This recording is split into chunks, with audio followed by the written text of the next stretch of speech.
Hello, stupid.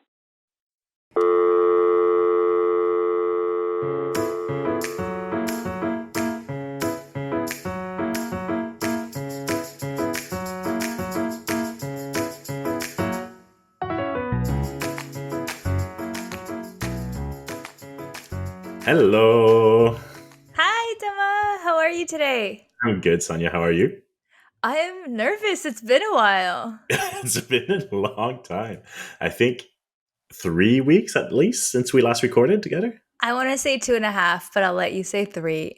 Yeah, I'm pretty sure it's 3. I think I counted earlier. Did you? Yeah, if Uh, not more. can't be more. 100% can't be more. Um, yeah, I had vacation coming up, so we had to pre-record a bunch, which was not actually not a bunch, just like 2. Which Yeah, was nice, and then we waited to record this one very last minute. It's yeah. not like us. It's not like us either. Yeah, true. It's a little bit like us. Yeah, we like living on the edge once in a while. Yeah, but Uh, we spoke on the phone since, but I haven't seen you in like oh, since, and yeah. you look beautiful today. Thank you. That's very sweet. So do Yeah, you. thank you. Yeah. I need to shave, and I was like, oh, I'll just do it after. No, it looks good. Nice little scruffy. No, thank you. Yeah. We love a messy beard. I always tell Avril that. Mm, I mean, I love maintaining a messy beard. It's much easier than maintaining a clean cut beard. Yeah. Being a guy is so easy sometimes. I always think about it. Yeah, no, Like for you woke sure. up like that, didn't you? Yeah. Lucky. Yeah. Okay. No, but it's Speaking also of, like being a girl is fun. Like I do like having to do my hair, makeup. I don't have to. I like doing it. sure. I mean, I could see how it would be like, a nice little like self care moment every morning kind of thing. Mhm. But I think the annoying part is when you set a standard as a woman to like look like this for a consistent period of time, and then when you're like, wait, why? And you're like, well, it's too late. I've set the standard, trick is to just set the bar low, very, very right? low. I agree. Yeah. Well, it's working because you look beautiful. You look gorgeous. Thank you. I tried today. Yeah. You're not as tan as I expected you to be. Was it very sunny in Barcelona? Yeah, it was so funny. I think we went through every single like different season in the 6 days I was there. Oh, yeah. Um, the day we got there, pouring rain, and our Airbnb host goes, "Oh, it's not usually raining. We're actually in a drought." And I was like, "Nice." Then the next day it was so cold. I panic bought a winter scarf. I had like a light scarf with me, but I was so cold. I panic bought a winter scarf. And then the day after that, we were supposed to be on a boat. I went for a friend's batch party, Mhm. and I was like, I don't know how we're going to survive this boat. And it was beautiful boat weather. We actually all got out in our bikinis, and I feel like I got a little sun on me that day. The next day was really nice, but a bit more windy. And then the last day, just pouring rain again. So every single Oh, season, that's really wild, eh? I know. I assumed that would happen too. So I packed for every season. Right. Um, and funny Except the thing, scarf. except the winter scarf, yes. And I thought of it multiple times. I was like, I should just get a winter scarf. I can use it on the plane. Didn't. I don't know what's the difference between a winter scarf and a non-winter scarf. Like just the material, right? I Like mean, um like a winter scarf is like, like thick, woolish. And then the other one was just such a light scarf that I actually use it as a bikini cover up. oh, okay. Like, Does yeah, that make yeah, yeah, sense? yeah, yeah, Yeah. yeah, yeah, yeah, yeah. Is it pretty? At least the scarf you bought. Yeah, it's a cute little green color, and it was not that expensive. Right, right. Like I'll wear it again. Like I have so many scarves. It's just that annoying part. It's like when you have so many at home and you're like, I wish I packed better. And like, where do you store a scarf? Like, is it just in a like me? They just end up in a bin somewhere because like Oh. you can't hang them. Like you can't like it's Oh just yeah. so freaking annoying. I do like my forward closet, like my front closet. For uh,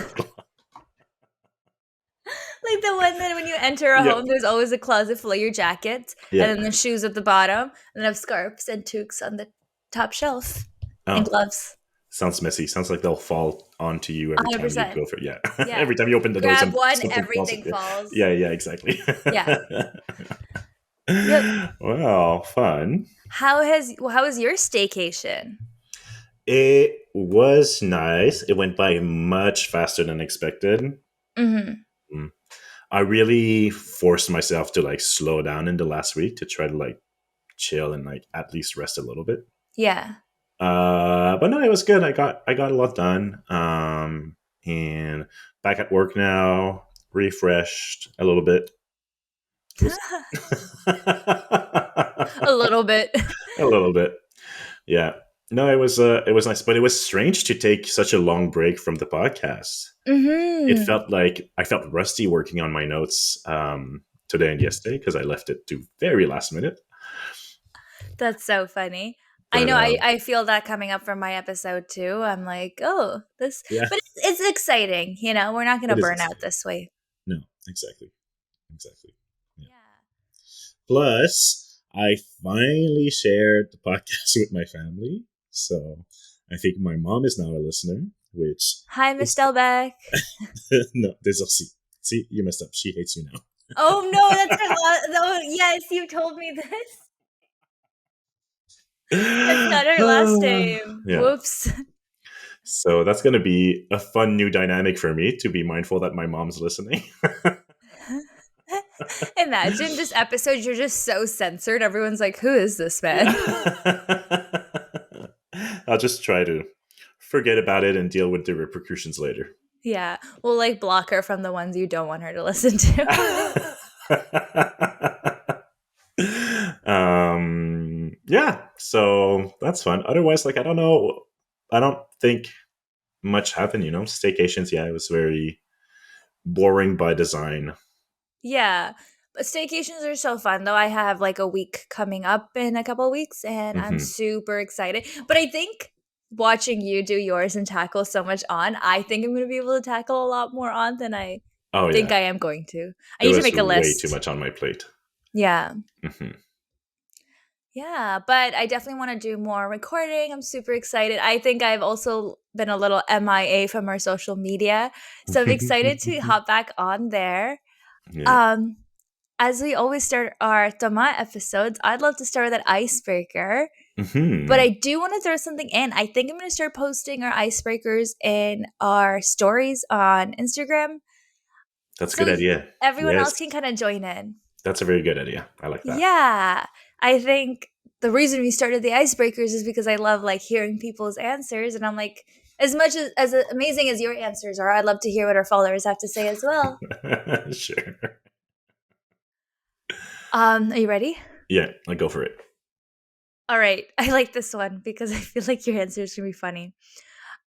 Rate your level of patience and justify your score. Ooh, okay. Um,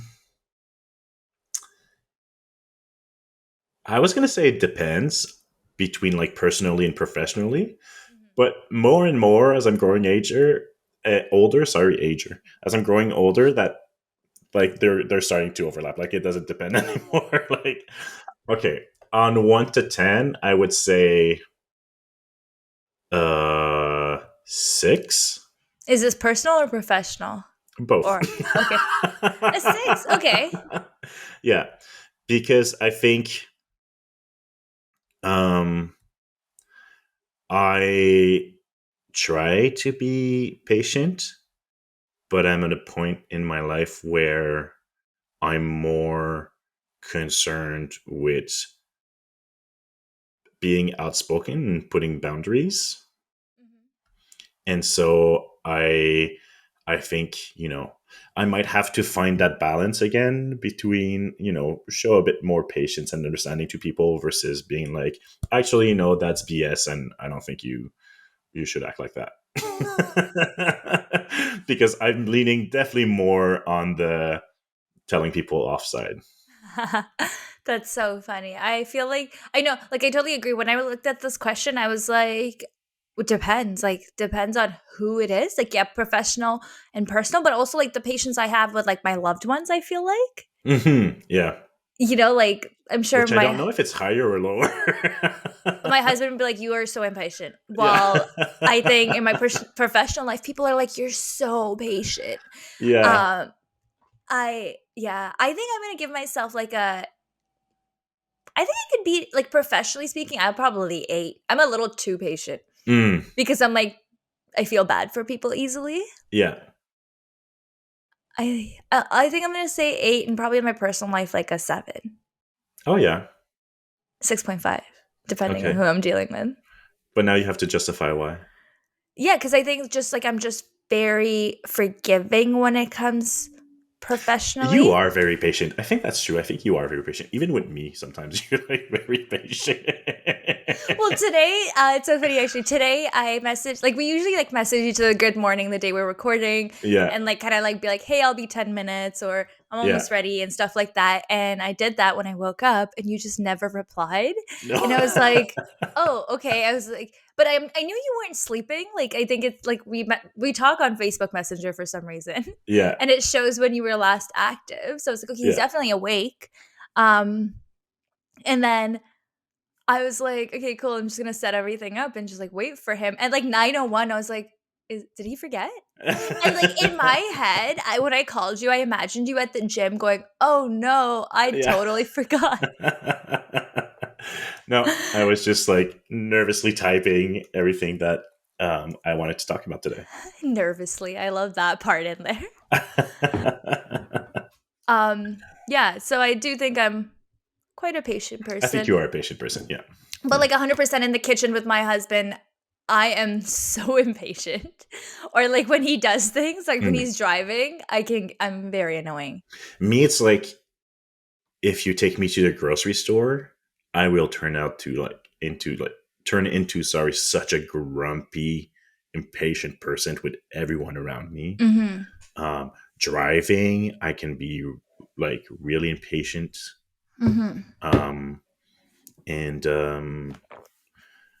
Yeah, like it's like with strangers in public, specific, especially like I have like very low tolerance, but I guess it depends a lot on my mood and if I'm tired and whatnot. Yeah, that's so funny. Yeah. Yeah, Um, you know what I just thought of? you would tell me. So sorry, I'm just abruptly ending our icebreaker. No, that's But okay. also another like it's been a while since we recorded, but it's also been a while since we recorded an episode that we haven't told each other what we're doing. I know. I'm so excited. It was so hard not to tell you. I wanted to tell you so bad. Yeah. Um, I thought of this because you're like nervously typing, and I was like, wait, I am nervous because I don't know what you're telling me yeah, about today.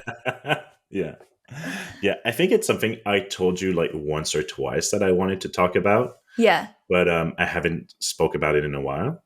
Yeah. And so even though like I was typing my research very last minute, last like yesterday afternoon and this morning, I've actually started the reading like 2 weeks ago. Mm. I need to figure that out. Like I don't think the process I'm using is working because what I do right now is that I find out everything I want to read, I read and highlight, and then when all of that is done, I go to my notes and I start typing. But it doesn't work because I end up being as I'm typing, I'm like, oh, I should look into this, and I end up researching so much more. I should Yeah. just do it more like a balance. It should be more of an intertwined process. No, I think you're doing great. Oh, thank you. I know our process is weird, but it works. Like I think for our followers as well, like the way we choose our topics each week is so funny. Like when we initially started the podcast, we had a list. We both had separate lists, and we Oh, actually went through the process of approving each other's lists. yeah, And then I think after week 2, it was like, fuck it, I'm doing this. yeah. Like I haven't opened the document in so long. I know. I'll open the document and be like, nah. Yeah. Plus, like, I think when we started, we were very like anxious of like, oh, like I don't, maybe I won't agree with the topic she wants to do because I don't know if it's going to be appropriate or blah blah blah and stuff like that. And you felt the same anxiety towards me, and I think now that we've calibrated on, why are you laughing? I don't think I ever felt that anxiety that I don't think your topics would be appropriate. I know that you personally wanted to have a chance to veto my subjects a lot. That's so funny. I That's think I that. just wanted to know what you were doing, Oh, maybe. okay, maybe. But I mean, I think now that we've done this a few episodes, it's episode 21 today. Our podcast can drink in the States. We're finally Yeah, legal. finally legal. Um, we, I think we have a good understanding that of like what our voice is together and like what is, Yeah. is we're doing. So like we trust each other to find subjects and stuff. Yeah. And I also think initially we were just going to do random subjects to each other, or not jokes, not random subjects, but like we had subjects in mind that we might have heard before. But I think ever since we started doing it, we've been doing such odd subjects. And I think that's some of the feedback I've gotten from our listeners is that like we do such random stuff that people haven't heard before, like Hmm. AI porn and pigeons. Wow, Pigeons. pigeons. I keep hearing about your pigeons episode a lot. People are like, "Oh, who knew pigeons were so interesting?" I love that episode. I okay. I when I was traveling in Barcelona, there were so many pigeons everywhere, and I was the most annoying person with the people we were with. I was like, "So did you know pigeons were very smart? Do you know Mike Tyson collects them?" Yeah. Yeah, Yeah. yeah. So And I definitely want to start doing more animals. I'm so curious about more animals, but animals are fun. Yeah. yeah, I think that's the thing. It's just like ever since we started, now like subjects keep popping in my head all the time because the nature of our subjects is just like randomness. yeah, Like anything that comes on, I'm like, oh, that's kind of interesting. I wonder more. I want to know more about that. Oh, I want to know more about that yeah. kind of thing. Like especially like diplomatic immunity. Yeah. I, like, said that to a couple of people. I'm like, "Do you know what that means?" They're like, "No." And I was like, "Yeah, me neither. Listen to my podcast." Yeah. See, I don't know how you do that in parties or like around people or stuff like that because without my notes I can't talk about the subject even though I've researched it and we recorded a whole episode about it. Without my notes, I'm like, it's yeah, you should you should listen. It's really interesting. Well, yeah, I just throw out 2, like, fun facts that I Right. remember, and then I go listen to my podcast. And Right. like, low key, like, am annoying, and I kinda, like, wait till they pull out their phone. And I'm like, "Oh, let me show you." Oh yeah. So funny. You guys should do that too.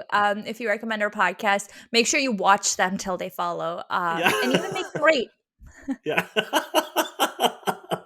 That's so funny. All right. Well, should we get into the deaths of today's episode? Yes, let's do it. I'm excited. All right. So, to put us in the mood and contextualize a little bit, Are we starting with a I'm story? I'm gonna ask you to imagine yourself in a little situation. Okay. Okay. So imagine that you're in the Victorian era Ooh, on a chilly January evening in London in 1834. okay. So, for context, in this time, everyone's latest fascination is for the macabre and death and the afterlife. Ooh. So, people are attending public executions in the thousands, penny dreadfuls about Frankenstein, Dracula. Dracula. Wow, Dracula. Yeah, sure. Werewolves and murderers are being sold on the street. It's the rise of spiritualism, and people are holding seances in their homes to entertain their guests. Ooh. Now, this evening, you're on a date with Fergus Robinson, the nephew of your father's physician. This is your third date with Fergus, and frankly, you're starting to get a little bored of him. I call him Fergie now. You would. And he loves it. But tonight, Fergie managed to get 2 tickets to a very rare and popular event. So you Ooh. simply could not miss out on the opportunity.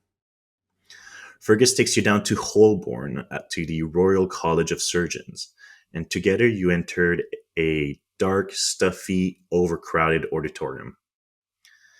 In the center of the auditorium stands Thomas Joseph Pettigrew, and next to him, on a surgery table, lays what looks like a frail human body wrapped head to toe in old bandages.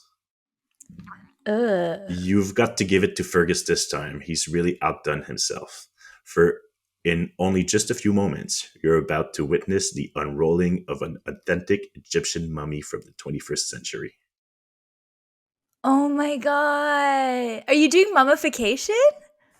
We're going to talk a lot about mummies, specifically mummy unwrapping parties and the treatment of mummies throughout time. Oh my god. That's crazy. I've actually always wondered about this. Yeah. So it's a subject that kind of like came to me. It was recommended by a friend a while ago, and I was like, I didn't even know that was a thing. And then I saw like a meme mentioned it or something like that on Instagram, like a reel mentioned it or something. I'm like, oh, let me look more into this. And Yeah, it's really interesting. Actually, yeah, sorry, I've never heard of a mummy unwrapping party, but Hmm. I've always wondered about like mummies. Like, do you remember like when we were like I think kids, like the Mummy movie was very famous? Yeah, yeah, And yeah. I was like, that's so crazy. And then we kind of don't talk about mummies as much anymore. Hmm.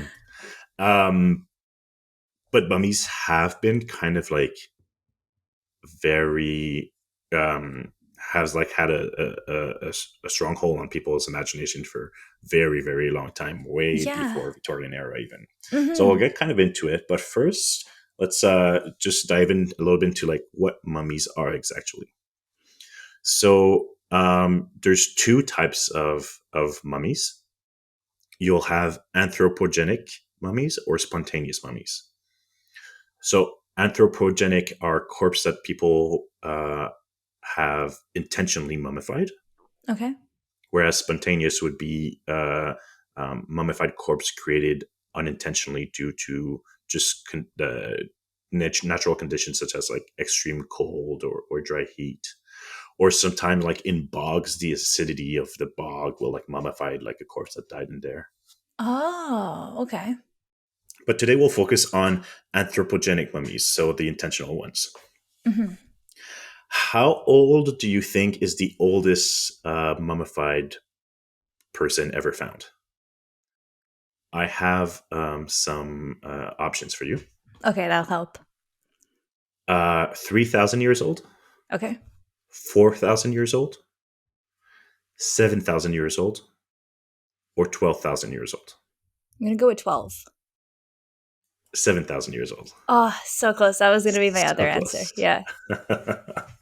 I am still the undefeated champion of Pop random quizzes. pop quizzes. There you Yeah. go. Tell me like I'm stupid pop quizzes. Where do you think it was found? The Egypt? seven? No, in Chile, Oh, okay. right? So radiocarbon dating reveals that the oldest discovered anthropogenically mummified body was the Chinchorro mummy of a child from the site in Camarines Valley in Chile. And it dates from about 5050 before Christ. Wow. In Egypt, the oldest mummy found dates to 3000 before Christ, so about 5000 years old. Okay. The mummification process and reasons for doing it was very different from every culture. But again, we'll focus a little bit here on the Egyptian culture for this episode. Hmm. Do you have any idea why they mummified their deads? I think it was like a sign of respect almost to like preserve them in their afterlife. That's my assumption. Yeah, you're not far from it actually. So it was a Because burial practice. Sorry, go ahead. they did it for like the rich, right? Like it was for the royals mainly then for the everyday person. So that's also what I thought. Hmm. And I think we think that because Of the movie. they're found, well, yeah, but because the very famous mummies that we know even in museums are found like in big museums or like pyramids and stuff like that, right? Hmm. And so this big tomb around the mummified corpse was more reserved for the rich, but it was a very common treatment of the dead in general. Oh, okay. So The Egyptians saw preservations of the body after death as an important step to living well in the afterlife. So the preservation of your body would guarantee you a good life in the afterlife. Okay.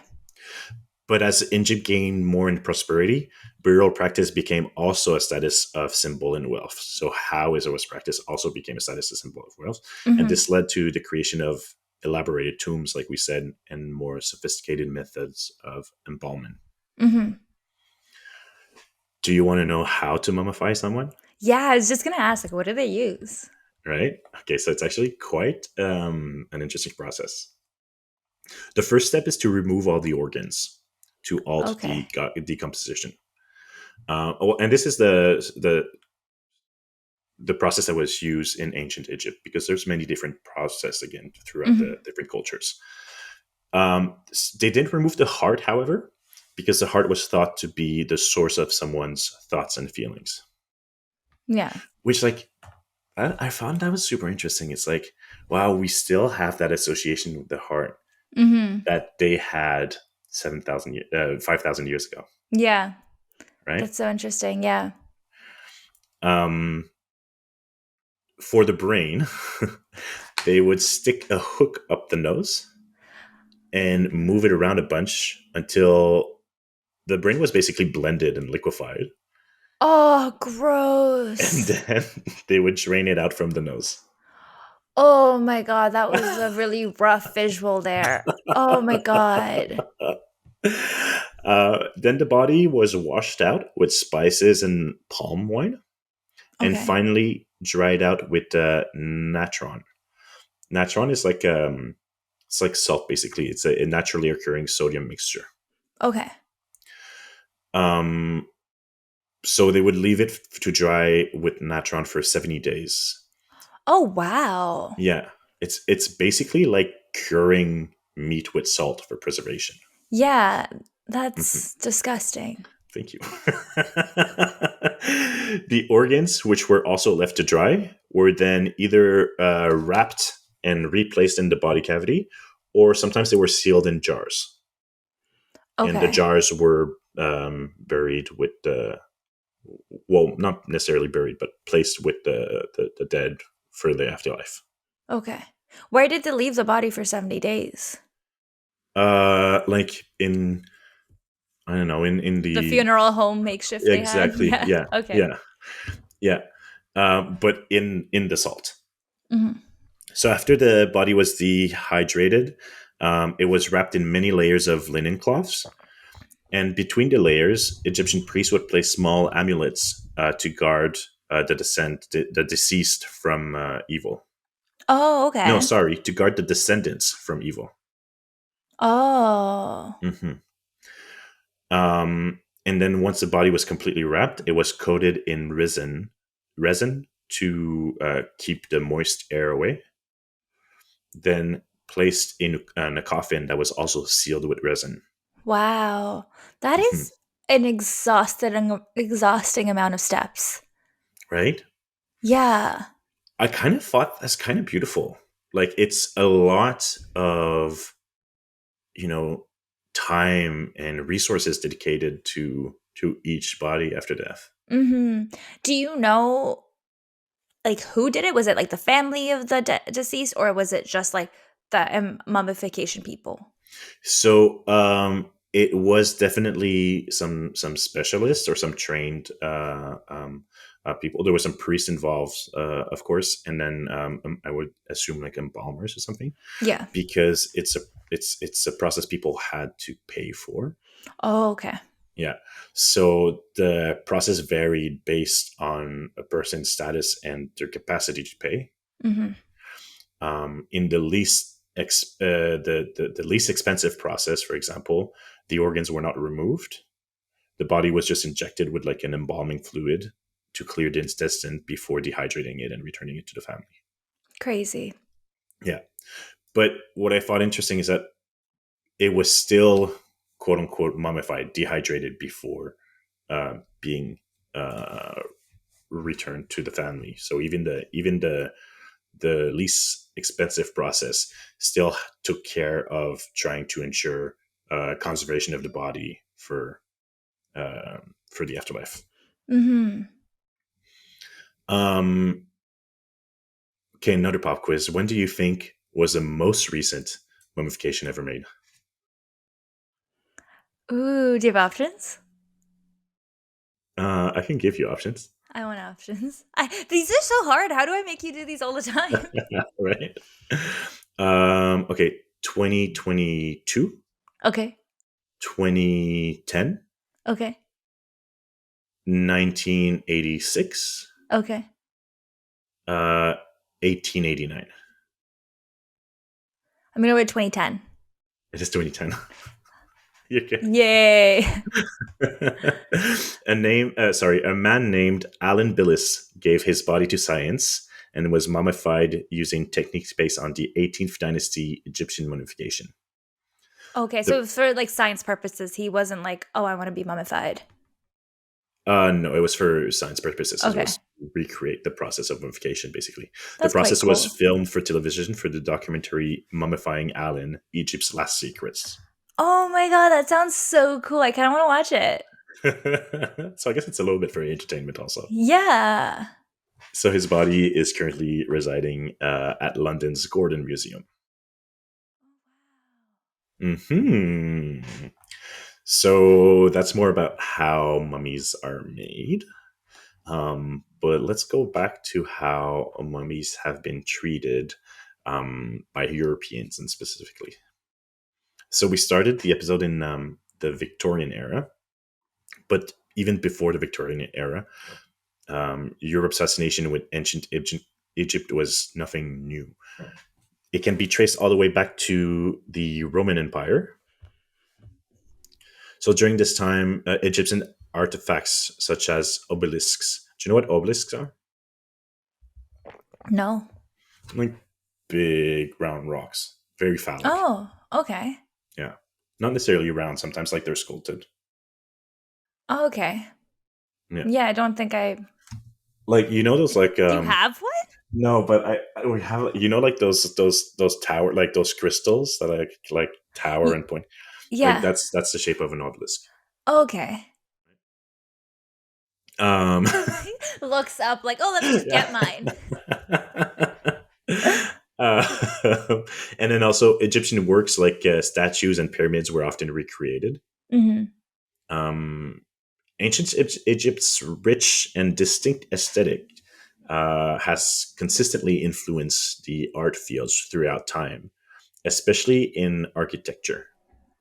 So, like even today, you have so much of ancient Egypt's influence in our interior design and in architecture. Like Hmm. Art Deco, for example, is very inspired by um, ancient Egypt. Yeah. But it's not just the aesthetic, obviously, that fascinated people, but also the treatment and conservation of the dead, such as the mummies. Do you know why we call them mummies? Okay, that's the first thing that came up as we started talking about mummies. I was like, oh, such a weird word. It is a weird word. It's very Mummy. uncomfortable. Yeah. Mummy. You don't do that.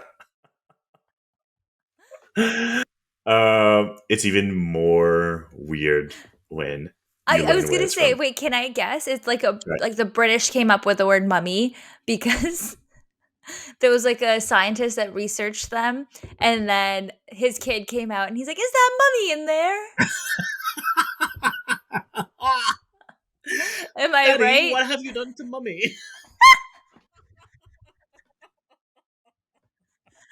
Am I right? That's it, isn't it? Am I right? Sure. How did you guess? No, you're not correct. So, okay, so first, the museums are actually trying to move away from the term mummy a little bit. They'll prefer mummified persons to try to give back some humanity to the bodies. But Sorry. yeah, mummy, daddy, where's mummy? All right. The etymology of the term is actually quite gross and somewhat rooted in cannibalism. Oh no, gross. Uh-huh. I like my theory better. Yep. So the term dates back to medieval times, and it comes from the Persian word for bitumen, mumia. Do you know what bitumen is? I don't think so, no. Asphalt. Okay. So like that like gooey black thing that you mix into roads. Yeah. Okay, Yeah. asphalt. Yeah, asphalt. So today bitumen. Asphalt. I like that Oh, better. sorry, asphalt. Asphalt. Asphalt. Am I saying that right? Oh, I just corrected you and I don't even know if I'm saying it right. I think it's asphalt. Okay. Yeah. Um, so today, yeah, asphalt is used in construction, but back then it was thought to have healing qualities.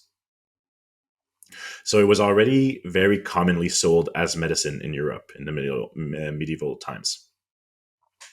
So when Europeans observed mummified corpse, they noticed some black gunk covering the bodies, and that black gunk looked like mumia. Oh.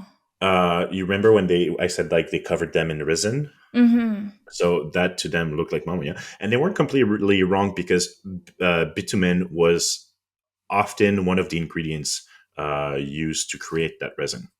Which is One also of used in many, though. asphalt. Yeah, because it's a naturally occurring product, asphalt. Okay. Um, and they would mix that with some waxes and some herbs and some stuff like that, right? Mm-hmm. Um, now, another thing that was thought to have healing qualities back then were body parts in general, Oh. like fresh blood, human fat, and ground up human skulls. So, through a series of misunderstanding and poor translation, mumia came to refer to both bitumen and the flesh of mummified corpse. Oh. Um, and naturally, body parts covered in quote unquote medicine, both of them being called mumia, and both thought to have healing qualities. Well, it quickly led to people believing that consuming mummies would cure illness. Oh my god. Hmm. Gross. So mummies were grounded up in powders and sold in jars in apothecaries and prescribed as Gross. medicines for everything from headaches to heart attacks, Oh my god. Where was this? all over Europe in the medieval times. Insane. They're just eating a person's ashes. Yep, yep. The demand for mummies quickly grew out of hand because of this. So tombs all over Egypt were being ransacked, and the bodies exported back to Europe for consumption, basically. Yeah. And this still wasn't enough to satisfy the high demand. Um, and traveling to Egypt, sorry, was also not cheap. So sketchy dealers started creating fake mummies to sell by stealing corpse of recently deceased slaves or criminals. And then they would embalm them and dry them out and sell them back to apothecaries as Egyptian mummies. Oh my god. Fun times to Oh, be alive. yeah. So gross. Now, this is a fun fact because they didn't care about the cause of death when they were doing this in selecting the bodies to mummify and resell. It's believed that the practice could have helped spread the plague a lot. Oh, yeah, because they're like, we don't know what the body's carrying or how they Hmm. died. So you're Hmm. consuming that illness technically too, Yeah. right? Yeah. Oh my god. Yeah. So at first, when I was reading about this in many articles, like obviously I thought it was like really gross and extremely disrespectful. But it wasn't until I saw an article called it cannibalism that I was like, oh shit, that is cannibalism. They're eating Yeah. dead human beings for healing purposes. Yeah. You just don't think of it directly because it's ashes. Right? Oh, gross still. I know. I know. Like, but that makes me think, like, if I It's were not to, ashes either. It's not ashes because they're not burnt. yeah, They're true. just dried. So it's like powdered, That's so gross. So, like, if, dehydrated. yeah, like if you're to dehydrate a steak and then grind it all up Yeah. and eat it, you get this, like, you get the same like nutriments. yeah, nutrition as if you were to just eat it whole. I didn't even realize that's an option. But yeah, I guess that is when you Yeah, dehydrate something. yeah, yeah, Gross. yeah. Um, so that was not the only use people had for ground up mummy dust. There was also it was also used commercially to produce a very popular color pigment called mummy brown. So ancient mummy brown is a rich brown pigment with warm vibrancy. The color is intermediate tint between burnt umber and raw umber, and it had like good transparency. So it could be used in oil paints and watercolors for glazing, shadows, flesh tones, and shadings. So interesting. I feel like there's other ways you can make color than Yeah, someone's ground up right. body. I know. The earliest record of the use of mummy brown dates back to 1712, when a artist supply shop called À la Momie in Paris sold varnish and powdered mummy. Oh my god. There's a lot of famous artwork that are believed to have used mummy brown, including Last Sleep of Arthur in Avalon by Edward Burne Jones, Interior of a Kitchen by Martin Trollin, and Liberty Leading the People by Eugene Delacroix. Wow. Yeah. So I'll send you the images. I even though you won't recognize maybe the artwork, I think you'll recognize the color. All right, so you should have them now. So do do you see the color, the brown, the Yeah. very like warm yellowish brown? Yeah. It was everywhere in paintings right now. I feel like all the paintings of the time looked like that. It's like a muddy Yeah, reddish brown. yeah. Oh. I kind of get it. It's a beautiful color, Yeah. but that's dead people, That's gross. Using someone's body to paint, you right? know? You know. Um Uh, I just looked it up and it looks like I looked up if it's still available mhm. and it says it was available till the 1960s. Yeah, yeah. That's so crazy.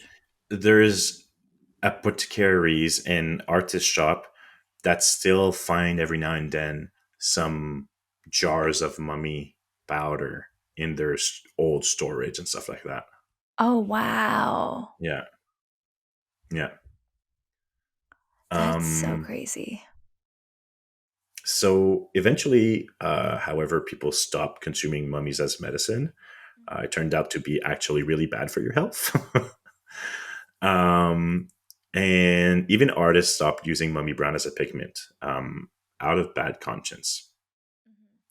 This was interesting. I find that when we talk about history, often it's hard to imagine people being like just normal people, right? And you forget that, like, oh no, these people have a conscience and these people have like um, thoughts and have awareness and stuff like that. And so, this is one anecdote about Edward Burne Jones about the first painting I sent you. Once he learned that his tube of mummy brown was made from human remains, and this is so like artist and dramatic, he requested the help of his nephew to give his tube of paint a proper burial. Aw, that's kinda cute. I like I it. know, it's kind of cute. Mhm. So it quickly fell out of fashion. Mhm. Um, the field of Egyptology kept growing, however, throughout the 19th century. So after the French Revolution, you might remember our friend Napoleon Bonaparte. Mhm. He briefly established a French colony in Egypt, and his this did not last very long at all. But it was enough to reignite Europe's obsession with ancient Egypt, especially mummies. Wow. Um, so, like I said earlier, people were fascinated with the macabre back then. If you remember episode 3 on Paris catacombs, this is also the same around the same time that Paris opened up the catacombs to the public to attract tourists. Oh, okay. So people like were really fascinated with it then. Mhm. So travelers would bring back mummies from Egypt to display in their homes as exotic souvenirs.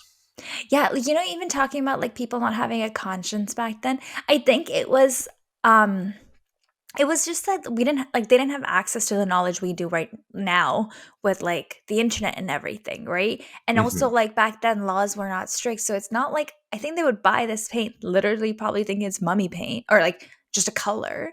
And it's Well, not and like it was like labeled in the back contains human, remains. yeah, Um, and like yeah. they would do these things like bring a mummy back from somewhere because they just thought it was a cool artifact. And like I think that's where like our laws come from now, saying like, no, Well, don't. also because of racism a lot. Like they wouldn't do that with a body from England necessarily, Yeah. right? Yeah. But because, well, two things. I think because it was very distant past, Hmm. and because it was the distant past of a Different nation culture. that they considered inferior, Yeah. Yeah.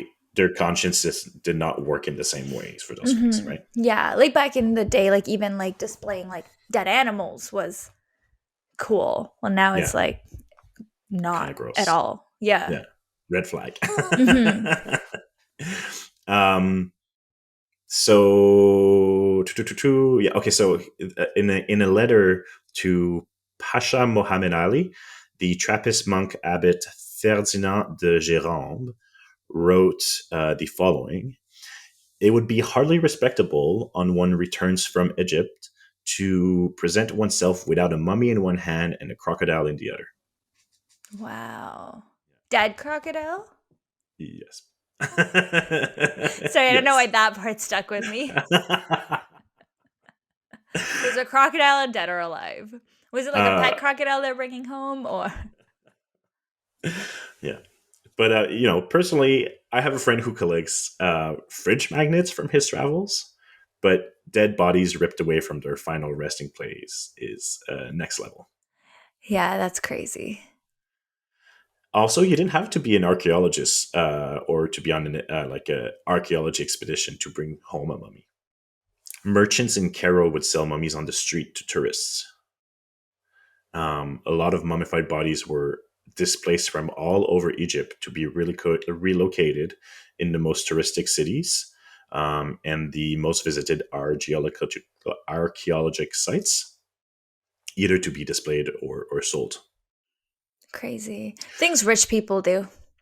Yeah, and when you think about how, again, like how much time and energy and resources these people had put into preserving a final resting place for their deads, and preserving those bodies for their afterlife, and that now we're just snatching them and moving them around and selling them. Selling them, bringing them home as like a gift to their family. Like, Hmm. look what I brought. Honey, I'm bringing home a mummy. Yeah, like regardless of your personal beliefs around death, that's just like disrespectful, 100%.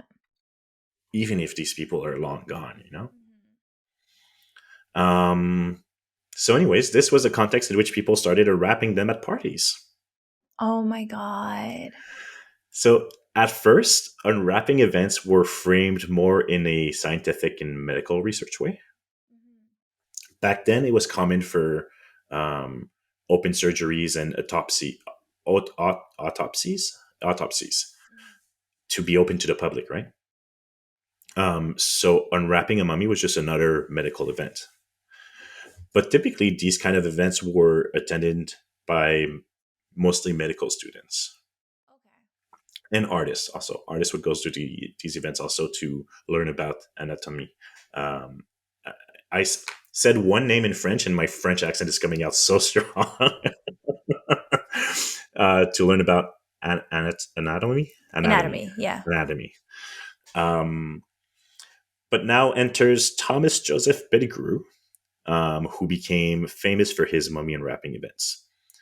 He was originally a surgeon, but he had oriented his career to be an antique collector. One of his goals when unwrapping mummies was to prove through cranial measurements that the ancient Egyptians were actually Caucasian and not from African origin, Oh. by measuring the size of their skulls. So the measurements of the skulls was a major part of pseudoscience known as phrenology. It was very popular back then, but has obviously since been debunked. Hmm. Um, but Pettigrew, on top of being a fan of racist pseudoscience, was also someone who had a lot of showmanship. He knew exactly how to turn a boring anatomy class into a sold out spectacular show that would attract just about everyone to his operation table. Oh my god. So through his show, his fame grew quickly, and he was nicknamed Thomas Mummy Pettigrew. And his shows were almost always sold out. He was so famous that the Duke of Hamilton was such in awe of him and his work that he hired him to be mummified, to mummify his own corpse after death. Oh my god. Yeah. Wow. So the Duke was mummified in 1952 and buried in the sarcophagus of a nameless princess, which he had acquired years earlier in France. Oh my god. I know. The It's just Acquired. level on top of levels on top of Yeah. level. Like you stole someone's sarcophagus. You don't even know her name, and then you're burying yourself in it in the latest burial fashion of the time. You Yeah. know? By the coolest like Yeah, mummy guy there is. yeah, Oh, yeah. So with his shows becoming a huge success, people began to imitate him, and more events started popping up. Mummies were no longer a medical curiosity, but a thrilling mysteries to entertain the masses. wow. That's insane. Hmm. So theaters would be sold out with mummy unwrapping events. Events were, had lots of booze and entertainment. And people even started to unwrap mummies at home to entertain their dinner guests, That's insane. All right? right. So after dessert, we're going to go to the living room and unwrap a mummy. Exactly. If you were rich enough, it was a big display of wealth, obviously. Yeah. Crazy. Um, so how unwrapping event would look is that as they were describing the findings to the audience, a host would slowly and dramatically take off the body's bandages to see what was hiding underneath. There's a French author called Théophile Gautier who described the unwrapping that he witnessed in 1957. It was the unwrapping of Ness Khans, um, and the woman that was to be demummified was placed in a contraption that made it seem like she was dancing with her bandages around her. Oh, like a little puppet show almost, or like Yeah, those string things. yeah. I don't know exactly how it was done, but she was placed in a dancing position. Oh my god, that's so Hmm. sad. Yeah. Slowly, as the linens were removed, funerary jewels were revealed on her persons. Remember those little amulets? Yeah. So Gautier marveled at the perfectly preserved flowers found under her armpits.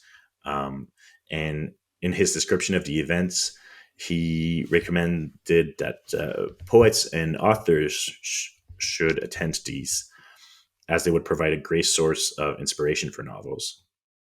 He also said that the amulets that were revealed could be purchased as souvenirs, and did not fail to point out that the beautiful microscopic hawk in her necklace would make for a lovely watch charm. Oh my god. Now, if you remember, those amulets were placed there to protect the descendants of the dead from evil. Yeah. And you're like, oh, that'd be so cute on my watch. That's insane. Like people just took these things that they found off of a dead body. Sorry, Hmm. sold these things, like bought these things, like purchased Hmm. them. That's so crazy. Hmm. Yeah. I mean, that's literally the last part there with the amulet. That's literally the um, definition of like cultural appropriation, right? And Yeah. when people don't get it, it's just like no, like you're not paying homage to that culture if you're just wearing that eye because it looks cute, you know? It Mhm. has meaning to people. It's a symbol. It's something that's important to them, Mhm. right? Yeah, so over time, these events became less popular and regarded to be in poor taste. So when I say over time, this started around the early 1800s, and the last known mummy unwrapping was in 1908 in Manchester. Wow. So from this is an excerpt from a Vice article by Christopher Bethel. The last known mummy unwrapping happened in 1908 in Manchester. It was undertaken by the first woman to be appointed as a lecturer in archaeology in the UK, Margaret Murray, and attracted 500 people. But by this time, attitude had changed. People began to realize that taking a body apart for entertainment was deeply uncool. And though Murray insisted that she was doing it for science, she faced a lot of criticism from the press. Yeah, I'm sure. Hmm. 1908. Okay, that's good. I thought it was a lot more recent. I thought Mm, like till the 1960s or whatever, no, but 1908. that's good. Well, not Um, good, but I'm glad it stopped. yeah, and the reasons it stopped, there's a few uh, reasons that it stopped. I think the one that's the least um, that people give the less weight to, but in my mind is probably one of the most important one, is just that people got kind of bored of it, Mhm. and then that left place for all of a sudden their conscience to come back. Mhm. You know, it's like, oh well, it's not a novelty anymore, so we can be critical about it again because I've seen one already, been there, done that, Yeah. Oh, yeah. That's a right? good way to put it. Mhm. But also, history conservation was becoming a growing concern for the public, and unwrapping a mummy would often destroy them. The corpse would disintegrate from the handling and the sun exposure. Now, these bodies are thousands of years old, and it's incredible already that they have survived the passage of time for so long. So it was a real shame to suddenly lose them forever just for the purpose of entertainment. Um, but also, people started to grow a little superstitious. So at the time, short stories were being published around mummies, like, well, I don't have examples. I don't know why I said like, just look it Well, up.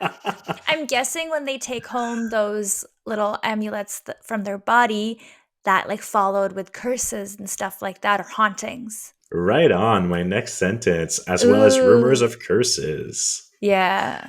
So, most famously, the curse of Tutankhamun, Tutankhamun, King Tut. Do you know about it? No, I've heard of King Tut, but I don't know what the Hmm. curse is. So,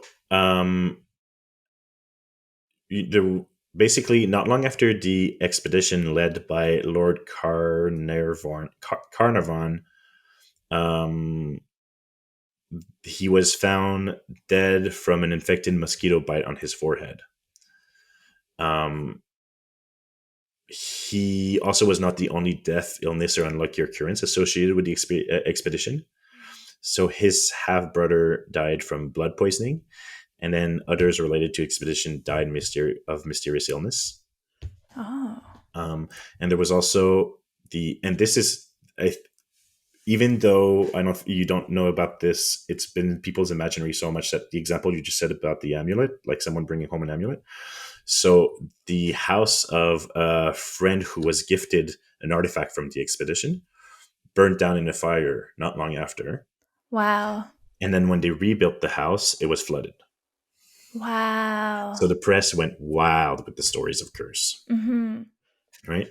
Whether it's like true or not, like I do think it's people's conscious too, right? Hmm. They're probably like, Yeah, "Oh my god, I can't believe I brought this thing. Like, I feel bad. It was on a dead person's body and it meant something to them and now I'm yeah, hanging it at my house." And yeah. then they see things move in the night and they're like, "Oh god," you know? And it's left such a strong impact on our like universal collective imagination, Mhm. because it's still something to that is like, oh, don't take that home, Yeah. right? Yeah. But weird deaths and house burning down were very common back then. but I really like the idea of like one final revenge from the beyond on the Europeans for the mistreatment of mummies, Yeah. because basically that put an end to all of it, Mhm. right? Um, so it was kind of a like really poetic way to close that chapter. Yeah. It's like Um, you're messing with us, we're going to mess back. yeah, yeah, because like you said, like for ancient Egyptians and many other cultures, protecting the body for eternity was very important, Mhm. and the remarkable scientific advancement they had back then to be able to do that Yeah. is just, it's like we've learned so much from studying how to do it, and we still learn a lot to this day on how to do it and stuff like that. And it's like, we have a hard time preserving a road for 20 years and they have a fragile human bodies for like 7,000 years, Yeah, exactly. right? And they like And knew to take out organs and leaving the heart because they knew how powerful yeah, the heart is to the body. That's yeah, really cool. building incredibly intricate infrastructures around the bodies to protect them, Oh my god, yeah. and stealing from their final resting place was bad enough, then consuming them for health and grounding them up for paint is absolutely That's disgusting and insane. disrespectful. Mhm. But unwrapping them for entertainment Yeah. is just, you know, beyond like next At level for dinner me. parties, that's so messed up. So messed up. Um, yeah. So before, just to finish up here, I wanted to talk about a little bit of how we treat mummies today. Mhm. Um, I know I said that the last unwrapping of a mummy was in 1908, but it's only partly true. In 2016, Egyptologist John J. Johnson hosted a public unwrapping of a mummy at St. Bart's Hospital. Um, Oh. but the mummy was only an actor. Uh, Oh. the intention was to give visitors an immersive experience of how it would have been like in the Victorian era. Wait, so when you mean that Mummy was an actor, it was a live person? Yeah, yeah, yeah, yeah. How did they mummify a live person? They didn't mummify it; they just wrapped him in bandages. Like it was a Oh, big, sorry, they de-wrapped him yeah, or yeah, yeah. unwrapped him. Sorry. Okay, Unwrapped okay, him. okay, Yeah, okay, cool. I was like, how did they cut open and yeah. remove his organs? That's really um, cool. yeah, I mean the intention was to recreate what it was like in the Victorian era. And Um, educate people about the past, not just like, that's the thing. I don't know how much education about the past they did versus. Well, it depends on what past. I don't know how much of it was about the mummification process of of a person in ancient Egypt. I think it was more about the holding of unwrapping party events in Victorian era. fair. Um, and it was criticized to as being in poor taste. Again, alcohol was served to guests, and Oh, okay. songs like "Walk Like an Egyptian" by the Bangles was playing on loudspeakers. Okay. That Right? was I figured because it was at a hospital, it was more scientific, but Hmm. no, they kind of made it up. Probably they charged people to come in and Oh yeah, yeah, drink yeah, and yeah, oh, okay, yeah, okay. yeah. It was a more of a theater event than a scientific event. Oh, okay. Hmm. Another very strange handling of Egyptian mummified person you might be familiar with because it became very viral. It was a viral meme, and I don't know how I feel about it.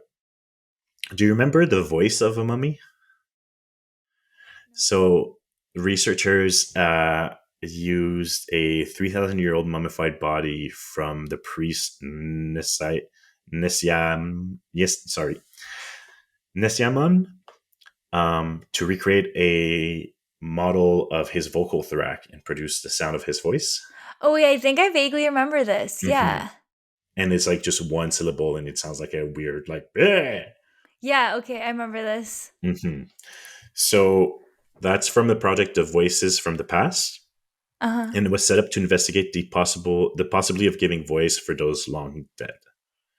Um, in cases where the remains were sufficiently well preserved.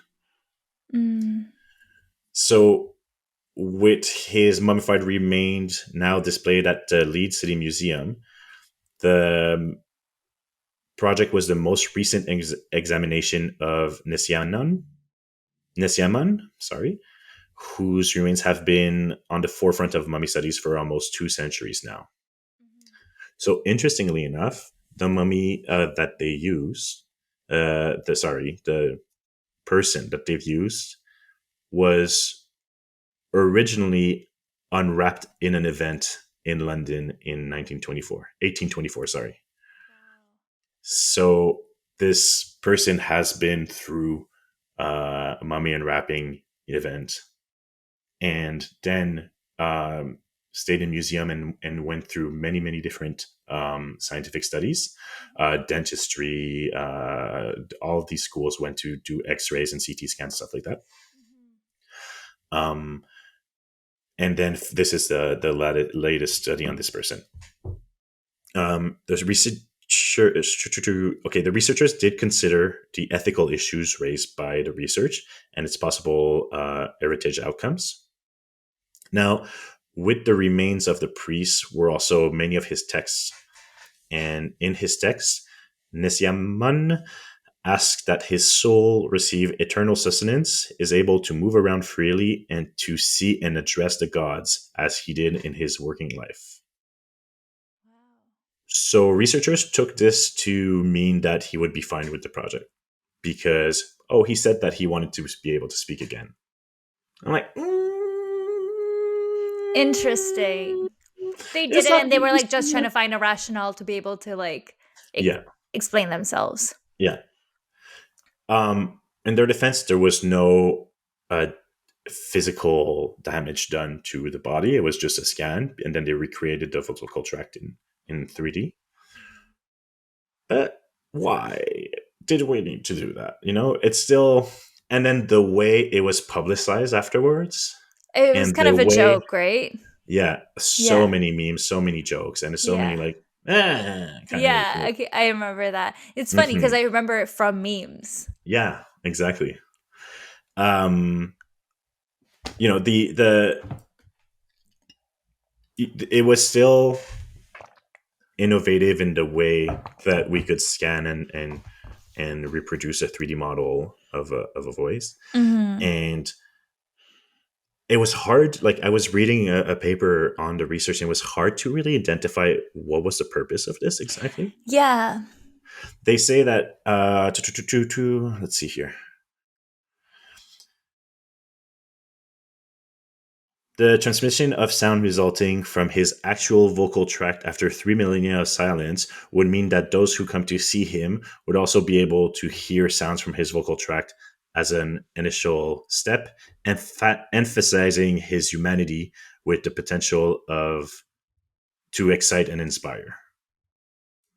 So it kind of feels like just a cute gimmick to add to the exhibition at the museum. Yeah, just like an interaction tool then like really a part of Yeah, history. which is an exhibition in the British Museum of Stolen Artifact already, Yeah, a little which is, tasteless. yeah. So it's, I don't know how I feel about that one. I still feels like, why can't we just let this person rest?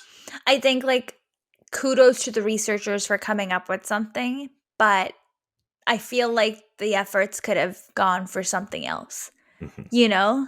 Like I Mhm. don't think it was a needed. No, I think also maybe they're kind of grasping at straws to remain relevant, um, especially because British museums and museums around the world have been highly criticized and under scrutiny lately um, for having their entire inventory being made out of stolen artifacts from other cultures and Mhm. And results then they're of. making money off of it too, Mhm, right? Mhm. exactly. So I think it's a weird attempt to be like, no, but if we keep it, we can still do cool things. Yeah. But Don't it's you like, wanna hear him yeah, say maybe, nothing? don't keep it. Maybe, return this body to its final resting place. Yeah, that's definitely a hard one. Yeah. So yeah, I don't know how I feel about that one. Like, it is a cool scientific advancement, I guess, but Hmm. this could have been done with a living person. And it's like, oh well, it's to know how people sound back then. It's like, well, how did you expect them to sound, Hmm. right?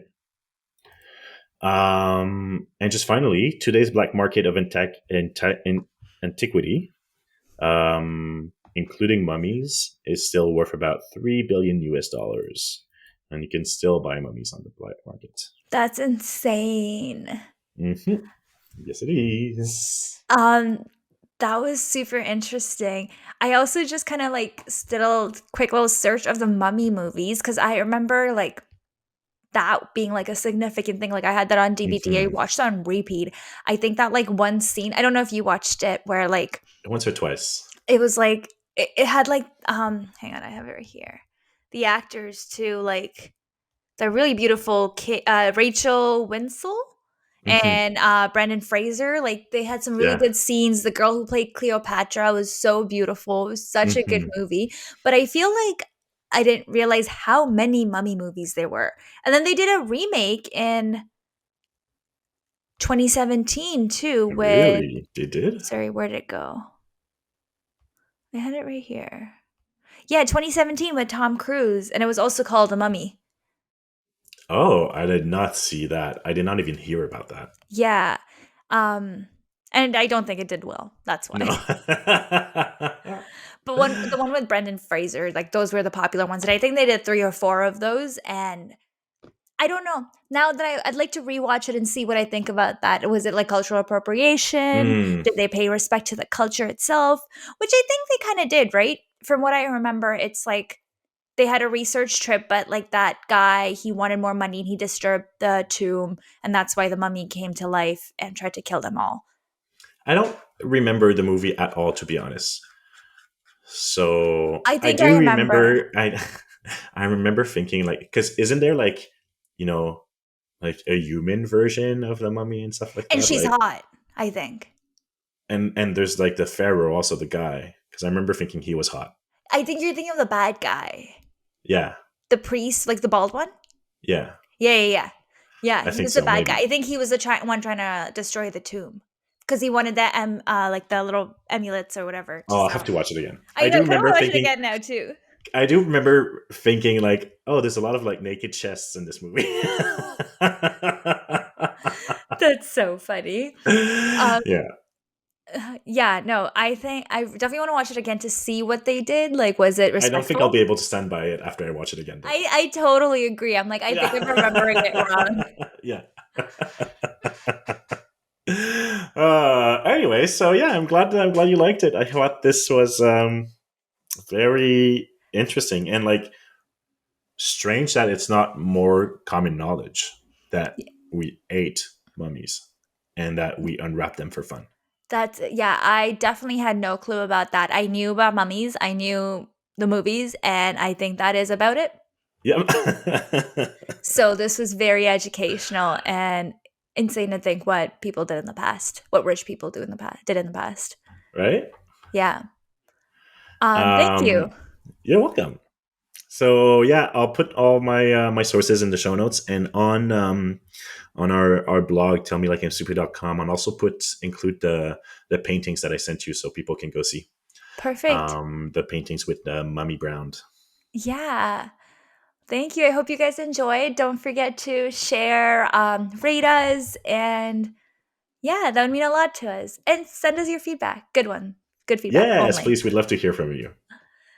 Take care, everyone. Bye, everyone. Thank you so much. Have a good one.